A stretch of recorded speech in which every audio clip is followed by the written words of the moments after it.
Welcome back to the channel. My name is a-bomb and welcome to something a little bit different today. Something that I did do last year and something I'm bringing back this year. I have with me today a database that starts in the year 2006. The MadScientistFM has once again created a custom database and spent lots and lots and lots of time on it, like months of time on this database, using attributes from I think FM 2007 and just creating all the players and all the leagues as they were back in 2006. So it is in the description below, and you can get it for yourself. All it costs is a minimum donation of $1 either on his Patreon or via PayPal. I did do one of his databases last year. It was a 2003-2004 database. You can find that video in the I button in the corner or in the description as well. So much like we did last year, we are going to take the database that he's made and we are going to simulate to present day in that database. So it's going to be 2020, but just in a different timeline. So it might be completely different, like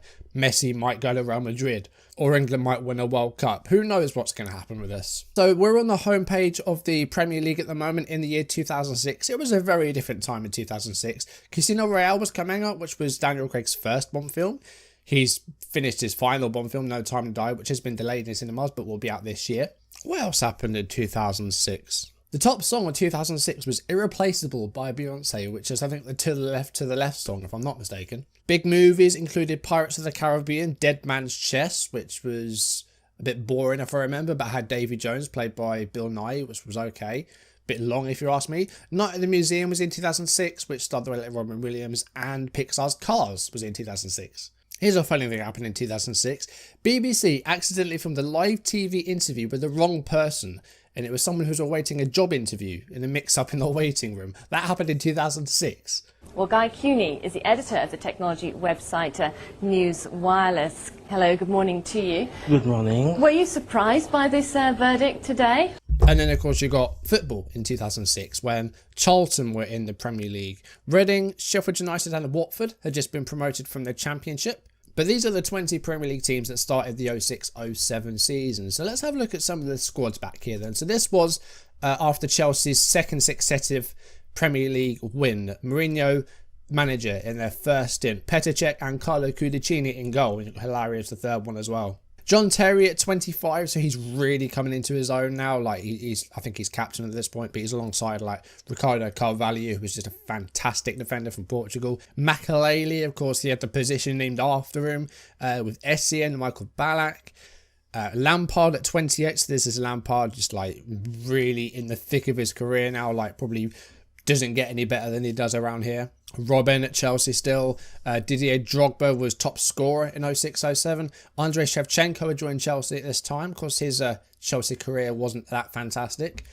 But this was after Chelsea's second successive title win. Now, of course, 06-07, it was actually Man United that won the title. So let's have a look at Manchester United's team in 2006. So Edwin van der Sar was in goal when he was behind Kuszczak, and Tim Howard was away on loan at this time. I think that might have been when he was at Everton.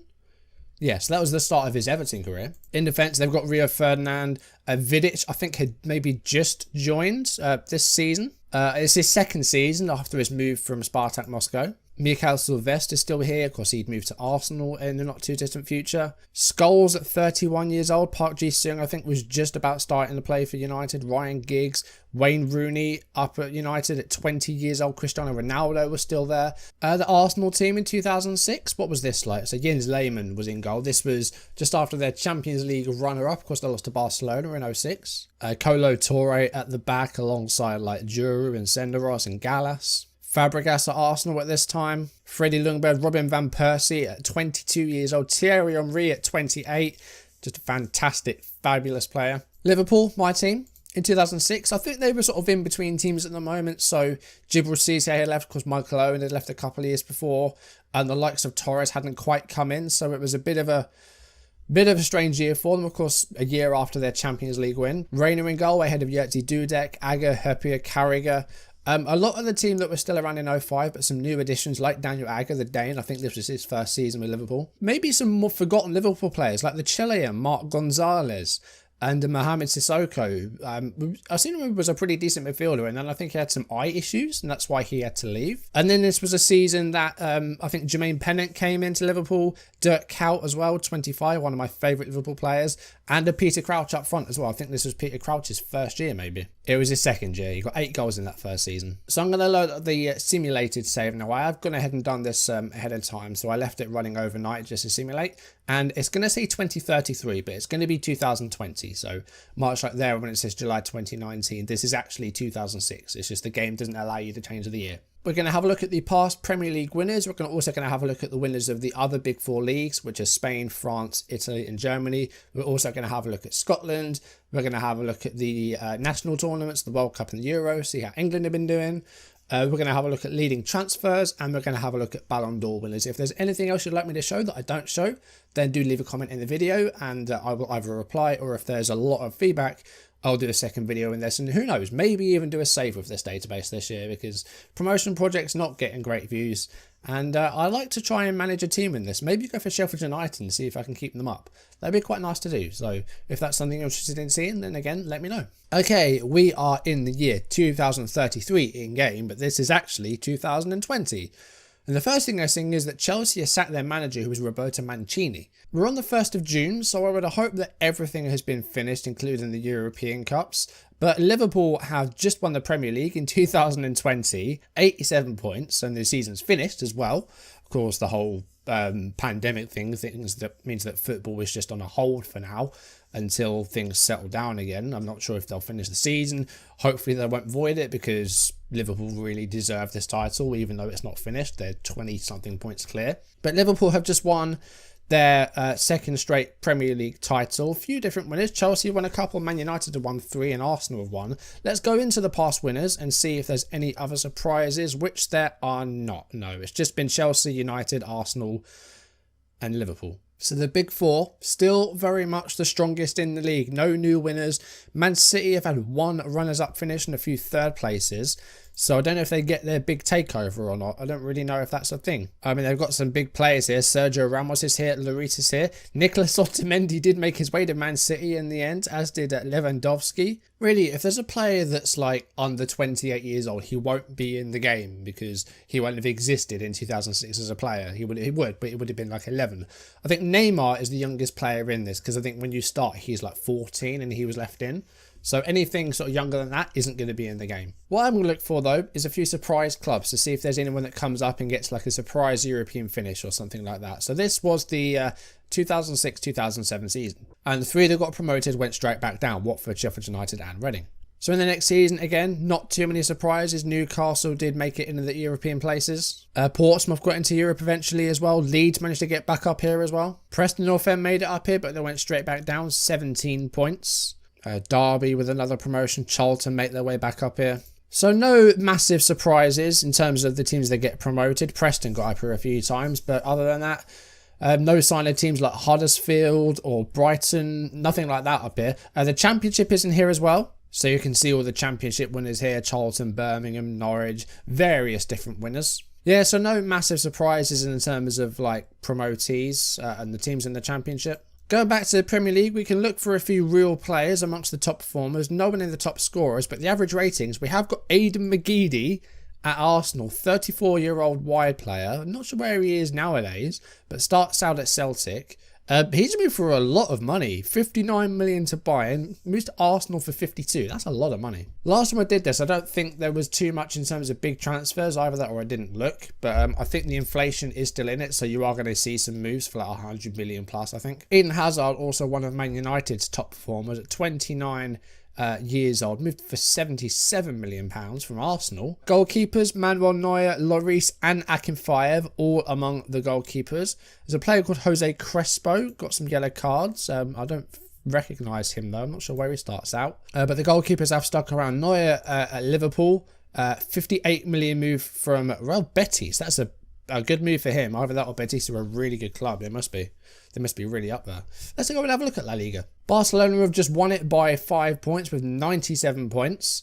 And it looks like Barca and Real Madrid have been the 2 dominant sides. Barca, for the most part, have been like the best team. Real Madrid have won a few here and there. I think 4 titles since we started. Sociedad got runners up. Sevilla as well. Valencia also finishing 3rd place. Sevilla a few 3rd places. Atletico, Betis. So yeah, Barcelona and Real Madrid have been the 2 like big teams here. Moving over to France and Ligue 1. Which has most recently been won by Lyon. Now, 2006, Lyon were just at the end of their dominant 7-year spell of winning like 7 titles in a row. It looks like they've won some more since then. Marseille have had a few in there. And Paris Saint-Germain did win one as well, which would have been, I think, 2011, 2012. So Lyon have been like dominant throughout France. Marseille have won a few. PSG won one. Lille, Saint-Etienne, Bordeaux, Monaco, Lens. Lots of 3rd place finishes that didn't quite break the top 2. But yeah, Lyon have been the ones to watch in Ligue 1. Over in the Bundesliga, Bayern are the holders. France has always been a bit like, you never know what you're going to get with France. I've had it before. It's been loads of different winners. When we did this with the 0304 database last time, Monaco won like 14 in a row. But Bayern are the current champions of the Bundesliga, and them and Hamburg have really gone for it. Dortmund are nowhere to be seen. That's a surprise. Werder Bremen did win one on top of their win that happened in 2004. Bremen won in 07-08. Schalke got a 2nd place finish. Stuttgart got 3rd a few times. Hamburg have been doing fantastically. They won, what, 5 titles in a row? What's their squad looking like? Mats Hummels is here. That's the only player there that I really recognise. Everyone else below here, these are all regens. They're all going to be regens. We're going to look at Syria and then Scotland, and then we'll have a look at some international stuff. AC Milan, the champions in Serie A, 3 different winners in recent years, and that's how it has stayed. Juventus are nowhere to be seen. Wow. Now, of course, 06 they got relegated, so they're in Serie B at the start, but they never get close to the top 3 again. Milan, Inter and Roma have won like their fair share each, but I think Inter have won the most with 6, I think. Lots of 3rd place finishes. Palermo, Sampdoria, Fiorentina, Udinese. What's happened to Juventus? They did get promoted in the first season in Serie B, but 6th, 5th, 9th, they never broke into the top 4. They did once. That's quite surprising. Okay, into the Premier League. Rangers have just won the title, but Hibs have won a couple. Celtic have won a few. So this looks like it might be interesting. Celtic did win 7 in a row. Rangers won a couple, then Hibs, then Celtic again for a bit, and then Hibs, and then Rangers. So 3 teams there sharing the titles amongst themselves, but mainly Celtic and Hearts with a couple of 3rd place finishes as well. But you've got the big 3 teams there in Scotland. I think that's all the leagues that you can play as. I don't remember if you can play in Portugal or not, but let's have a look at the Portuguese league. Holders Porto, Benfica have won a couple, but mainly Porto. Porto have been the giants of the league in Portugal. Dortmund have been sort of mid-table for the past few years. Didier Deschamps in charge. Ralph Farman, goalkeeper, who I think is at Norwich at the moment. Ilkay Gundogan. All right, now let's have a look at the World Cups. Now, the World Cups will be in the nations that are expected to be hosted in real life. So the 2022 World Cup, which is actually in 2010 in the game, will go to Qatar, and the next one would go to, it says 3 host nations, which I think is USA, Canada, and Mexico, and then the next one goes to Spain. So, of course, Italy won the World Cup in 2006. That penalties win over France when Zidane headbutted Materazzi. So you got what would be the 2010 World Cup, which went to Qatar, not South Africa. Brazil win it. Spain come second and Germany came third. And then Spain won the World Cup after that in 2014, but in USA and Canada and Mexico. Argentina come third. Sweden with a 3rd place finish. I think that's the best Sweden have done. But it's not. They got runners up in 58, which I think was in Sweden. And then in the most recent World Cup, Germany win the World Cup. Argentina come second again. And Italy come third. We're going to see how England did in the World Cup before we move on to the Euros. So you can see the most recent World Cup here where they got to the quarterfinals. They lost to Northern Ireland. Either that's a shock or Northern Ireland become really good. Of course, there's more teams in these World Cups. There's 48 teams, so the groups go down to 3. They beat New Zealand 13 goals to 0. They beat Chile and Cameroon in the next rounds before losing to Northern Ireland. Going down to 2026... they lost on penalties to Germany after beating Cameroon and Korea in the group. 2022 went out of the group stage. They lost to Colombia and Czech Republic, beat Japan 4-0, but not enough to get them through to the next round. Looking at the Euros, second round in 2020, Norway knocked them out in extra time. They beat Scotland and Ukraine and drew with Poland in the group stages. 2024, all runners up. Very, very close. And that was on penalties as well. So close to a European Cup then. 2028, second round. Clean sweep in the groups, beating Greece, Ireland and Holland, but lost 1-0 to Denmark. And then 2032, semi-finalists, lost to France after beating Belgium, Poland, and then Switzerland, Turkey and Finland in the groups. So England got a European runners-up, but no surprises in the winners. Spain won in 2020, which they would have won anyway in 2008. Italy came second, and that's with the multiple countries. The one that at the moment is going to be put back to next year because of the pandemic. And then Spain defended the Euros like they did again in real life, beating England in Germany. And then Italy won it, beating Belgium in the final. Belgium get a runners-up spot, and that's in Italy, so they win it in their host nation.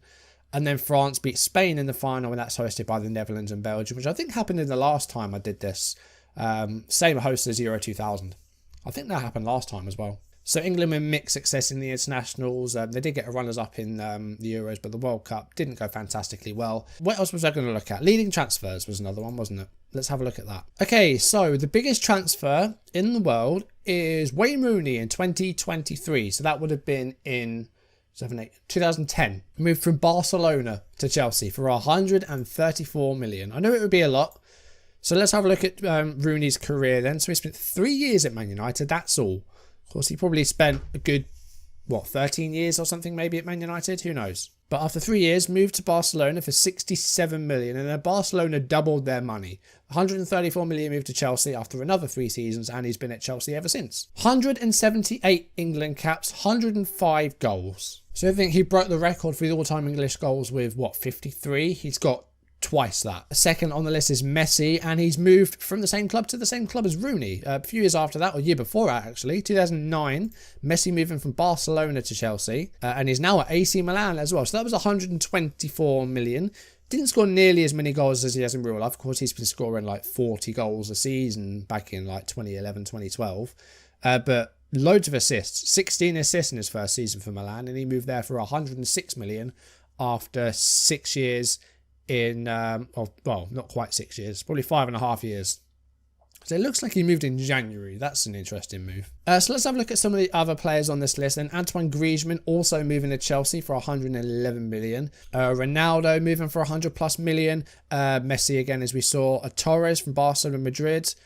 Valery Bozhinov moved from Madrid to Arsenal. I recognise that name, I think. Ronaldo on this list twice. Aguero moved for 101 million from Arsenal to Inter. So yeah, very expensive transfers. No one breaks Neymar's 198 million record. A good few players there, some appearing more than once. So you think like Messi's cumulative transfers, 106 plus 124, 230 million, like in over 2 transfers. We're going to have a look now at the Ballon d'Or winners, and then we're going to leave it there for today. So World Player of the Year. Now this was an amazing list last time because Freddie Adu won 3 consecutive Ballon d'Ors this time. But this time it looks a little bit different. Robinho winning some Ballon d'Ors. The Wonder Kids of like 2006. I don't know what they're like, but that might be something to look at. So the last Ballon d'Or winner before the start of the database was Cannavaro in 06. Since then, Messi won. And he was followed by Iniesta and Xavi. Barcelona, clean sweep in the top 3 there. And then Xavi won it, followed by Messi, and then Wesley Sneijder came third. Messi won another one, followed by Ronaldo and Xavi. Xavi then won a second one, followed by Klose and Eto'o. Then Zlatan won a couple. David Villa came second. Henry came third. And then Villa coming second again. Klose won his first Ballon d'Or, followed by Henry and then Tevez. Then Zlatan won another one, followed by Klose and Rooney. Eto'o won Ballon d'Or, followed by Torres and Rooney. Cyprian Marica, a Romanian. He won it, and then Villa and Eto'o came behind him. Ibrahimovic ahead of Eto'o and Robinho then won back-to-back, followed by Eto'o and Zlatan, and then Messi and Aguero. Messi then won again after a few years without a win. Falcao came second, and then Robinho. And then Falcao did win one at 31 years old. Robinho and Rooney behind him. Robinho won another one. And then Dante Riccioli, Camilo, and Pollack, all regens in the most recent Ballon d'Or winners. So yeah, some of the key players from today are still some of the best players, especially Messi and Zlatan. Like Zlatan never won a Ballon d'Or, but he's always been one of the very best players. But Robinho and Falcao, they're talented players, or they've been talented players, but never really got close to, you know, the top of the footballing ranks. I'm not really sure who the big wonder kids were in like 2006, because I was more of a FIFA player back then. I was FIFA 06 in that year. I wasn't really into Football Manager at that time. I was very much a FIFA player. But it's interesting to look and see who's won what, and see where some of the big teams have been. Like, as you saw, there's a good few teams that are missing, like Juventus, like Dortmund. But I think that will do it for today. But if there's anything else you'd like to see or anything you want to know, not just where's this team, like where's Fulham, what have Fulham been doing, but if there's anything specific you'd like to see that I haven't shown you, then do leave a comment down below. If there's a lot of response, then I will do a second video with this, maybe looking at some regens, but I don't want it just to be look at this specific player, because that's going to take forever. If there's a lot of wonder kids, then we can look through some of them, and I might do a second video looking at them. And like I said, there might be a save in this one day, who knows. I might take on Sheffield United or someone like that. It might be fun to do instead of the promotion project. Maybe put that on the shelf for a bit. But if that's something that interests you, again, do let me know. If you enjoyed the video, drop a like down below, leave comments if you haven't done so already, or if you're new, do consider subscribing and turning on notifications. And remember, the database is available for a minimum donation of $1, either to MadScientistFM's Patreon or to his PayPal. But there are kits as well, I think, for this that someone's doing. And I think there's some face packs as well. So if I can find those, I'll leave those in the description as well. It's been fun to look at this alternate timeline to see what this 2020 is like compared to our one. And some things have stayed the same, but there's quite a lot that's different. Thank you for watching, guys. Hopefully you enjoyed the video, and I will see you soon. Goodbye.